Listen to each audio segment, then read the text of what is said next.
try! Michael, do you think the Wallabies will be sticking with that jersey?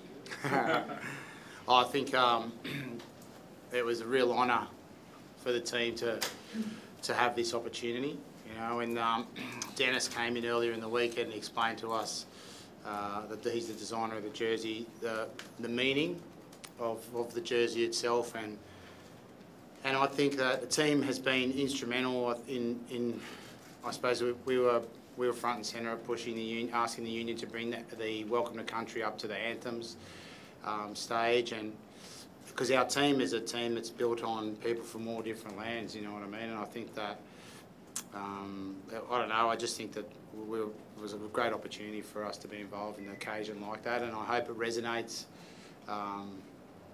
with everyone, and that we as a union also keep that going. How sweet is that when thinking back to Sydney and how far the team's come since that night? Yeah, mate, unfortunately I'm always got in the back of my mind that, you know, our duty is to bring home the trophy, which we haven't done, you know, so as happy as I am very happy obviously for the reward for the players, because they have been working hard. You know, the end game is to bring home the cup, and we come up short there this year. So yeah, as enjoyable as the win was, the disappointment of not winning the cup still resonates for me. So it's obviously something we've got to really try our best and our hardest to do next year, because you know New Zealand are only going to get better, and we've got to keep improving as well. What was like the toughness all your players showed out there? You the blokes got some pretty wax down straight back up. Does that say a fair bit about where your team's at? But that's the game. That's the way a game should be played. Like, you know, they were very physical, and I'd like to think we were as well. And you've got to bounce back up and get into the game. I really enjoy games like that. I think I would prefer that our you know, 90-kilo backs don't run down those inside channels. Like, that's not really their spot to be running, and they got dealt with accordingly. You know what I mean? So bad luck for them. But well, that's the way it is, you know. But yeah, I like the game's physical, and I think that's a way of trying to put pressure on, and we copped just as much as we tried to give out, if not more. You know what I mean? They were very physical, so it's good. And I enjoyed the way our guys got back up off the ground. Michael, it seemed astonishing that a match again would come down to the last 3 minutes, where all the questions pre-test came true, where you had to respond in some way in the last 3 minutes. What do you think the guys put on the field that made a difference in that last 3 minutes? Yeah, look, at half time we said that this game's going to come down to the last few minutes. You know, you're not going to defeat the world champion, and especially, you know, someone who's been as consistent for as long as New Zealand have been. You're not going to beat them in, you know, with 20 minutes to go. It just doesn't happen. So it doesn't take a rocket scientist to work out the game's going to pretty much go down to the last few minutes, because they're so dangerous at any stage. So as long as we were prepared for that, and we had a few setbacks in that time as well, but we also made a few key plays, you know, and I think even just a really key moment was the minutes before first half finished as well, you know what I mean, where we were able to get that score and just get us back closer into the game. You touched on that during the week, being better in those pressure moments. Do you know kind of indications of that? Yeah, certainly. You know, so proud of guys like Lucan to catch that kickoff right there at the back end of the game. You know, I mean, you look at the second Test match to the Test match there, and that's where both games have come down to that last sort of those last sort of moments. So really happy, you know, and I'll reiterate what Cheika's saying for those young guys to have a taste of what that looks like in a good week of preparation into the game. To send Steve off on a winner on home soil, what was he like after the game? Yeah, it was a special moment for me, seeing him and his family up there in his home Test, and you know, playing against a great outfit and a really good opponent of ours. You know, he's a legend of our game here in Australia, and a mentor for all our players in the team. So really happy for Steve. He's got a couple more minutes in the jersey, and look forward to seeing him a lot more. Make kind of decisions on the field in the lead up to the Corabetti try, where you back the team or the team back themselves rather than take the penalty goal. Was that a level of confidence in yourselves, or did you feel the All Blacks were loosening at all? Yeah, I felt like we needed to keep the pressure on them. Sometimes you take 3 points and they get a chance to kick to you deep and put the pressure straight back on you. So I thought that, you know, the way to beat these guys, and you know, they are the #1 team in the world, is to do something they probably wouldn't expect. It paid off in that occasion because guys believed in the system. I mean, we didn't get the try that we wanted initially, and that was a maul try. But our ability of our backs again to find the line was really pleasing. Michael, how's Rob Simmons? Do you have an update on him? Yeah, I just spoke to him. He's getting the scans on his neck. I think where the real stress was that he lost a bit of feeling straight away, and but he had a burner down, real bad one there. But he's got full movement now, so it's very good. I want to make that really clear. I think he when he spoke to me, I don't know why he would say this. He said he was. I'm probably going to embarrass him now, but he said like he was embarrassed because he come off on a stretcher. You know what I mean? And I think that the players just put his body on the line. He took a great shot in the ruck, like it was a good clean out. So and he got in an unfortunate position, and he puts his body on his line for the team. There's nothing to be embarrassed about for that. So hopefully he'll be cleared from hospital tonight. He'll be able to come back to the camp. Finally, Australian teams went down in 26 in Super Rugby. So much has been made of Australian rugby as a whole. What does tonight do potentially for the narrative?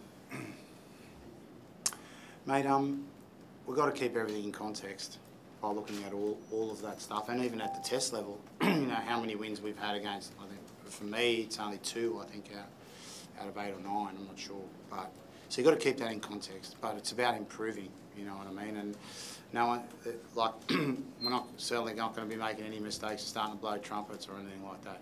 We worked hard before for the game. Could have gone either way at the end, very easily. So, and you could have been sitting here saying you lost again. It's about mental. I think the mindset, which is important, an improving mindset from our players, of wanting to work hard, wanting to be fitter, wanting to be more physical, just wanting to do all the things that probably people don't see on the field.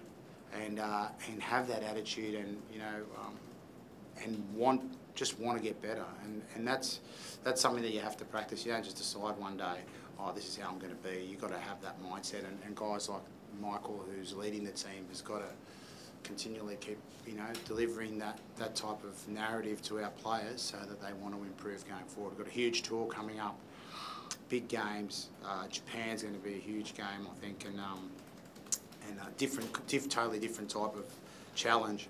And then, of course, Wales, a traditional rival, England, who smashed us up last year in Australia, and Scotland, who beat us in June, when we copped a lot of grief for as well. So, huge test for a lot of young guys who are going to be playing in those conditions for the first time ever.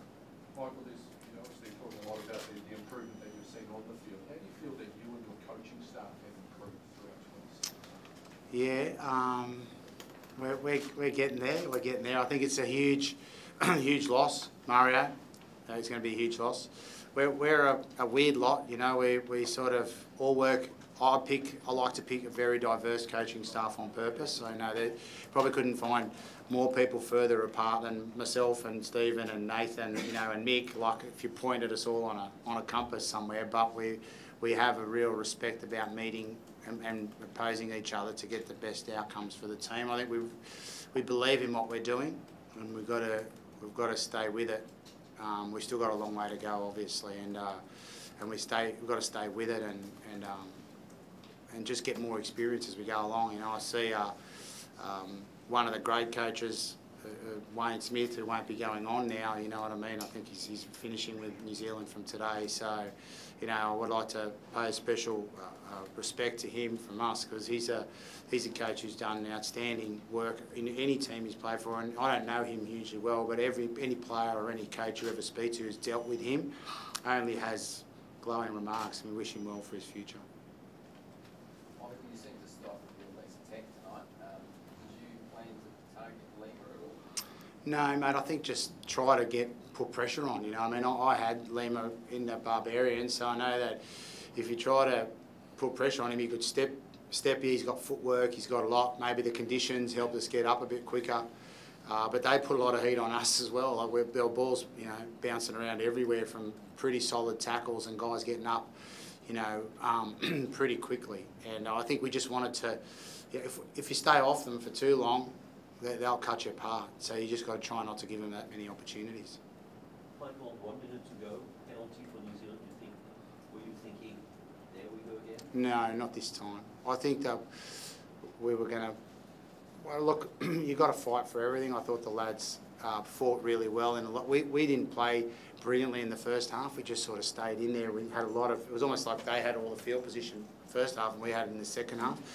So there was always going to be a time where they were going to get some ball and some opportunities, and we had to repel that. If we want to be able to beat them, you've got to be able to repel those moments. Down on the line, even the first try, I thought we gave it away a bit too easy, the one that Wasaki scored. I thought that we gave that away too easy. We let them, you know, get to us at the ruck, and we came up a player short. You know, we could have defended that. And I think if you want to try to beat New Zealand, you've got to be able to withstand those moments. Michael, you talked about being number one, and everyone always talks about you need world-class players. Do you feel now that you are building a squad of world-class players? I'm certainly not going for that headline, I can tell you right now, so forget about it. Right, I think I know that people like to say that, but I'd like to think that first layer, what we want to build is a team of workers.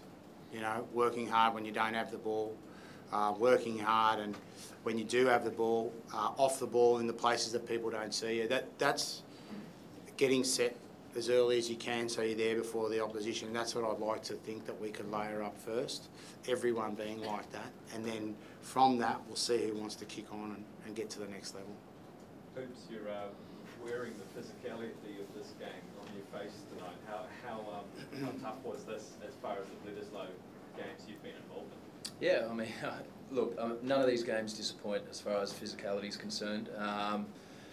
You know, it's all worth it. It's all worth it when you get results like that, and you see some of these guys who haven't been around the environment, you know, a long time, feel a reward for the training that, you know, the boss puts us through, and some of the schedules we have to do. So look, I'm really proud of the guys, and you know, this is you know, part of the game, and like Cheika said, you know, he enjoyed watching it, and I enjoyed playing it.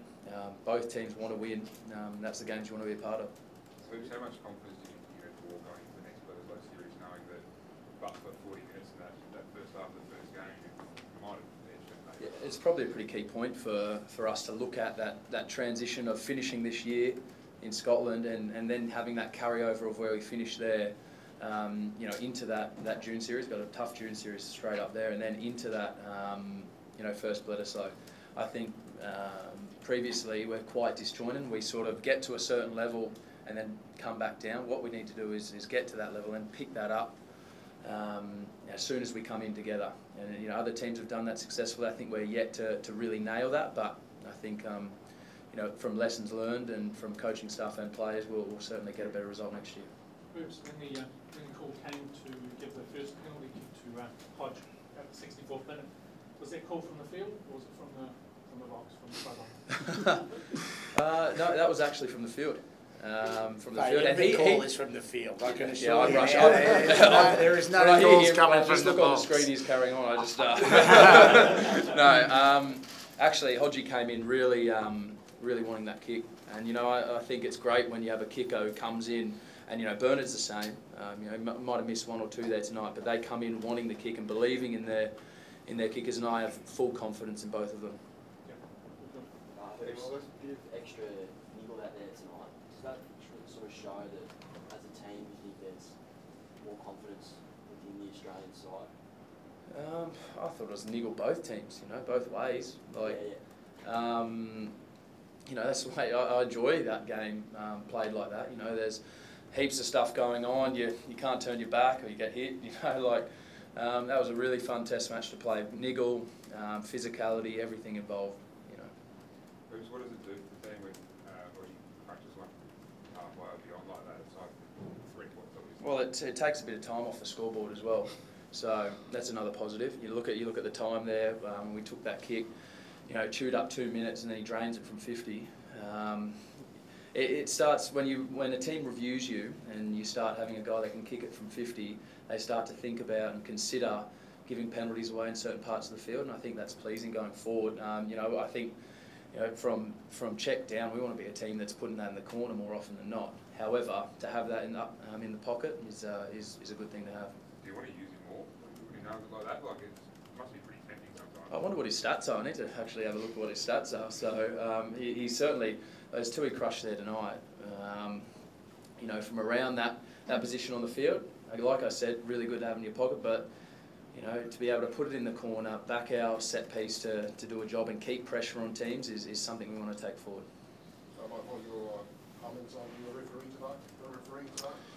Yeah, it was a tough game to referee. There was there was a lot going on, you know what I mean? So I think keep my mouth shut tonight and just enjoy the win. What did you make of Jack Dempsey's? Yeah, I thought he was very good. You know, I think he's growing as a person off the field as well within our squad, and also as a player on the field, given the opportunities. You know, and we took him away last year on a development tour, and I think that's been very well validated by what he's done since he's come back.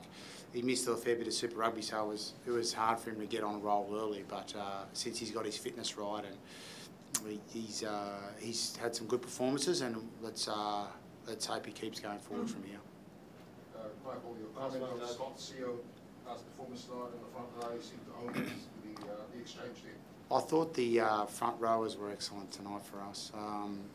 You know, not just in the set pieces, but they carried ball, like both Kepu and Scotty Seo, like carried ball strong and hard through the middle. And you know, we've much been maligned in Australia about our top 5 players, and we want our guys to work really hard and understand that, you know, they can be up there and challenging with the best top 5s going round once they put their mind to it and they focus on having that consistency every week. And I think Scotty's been very consistent over the last maybe 4 or 5 games of the Rugby Championship, and he'll get better if he does that. All right.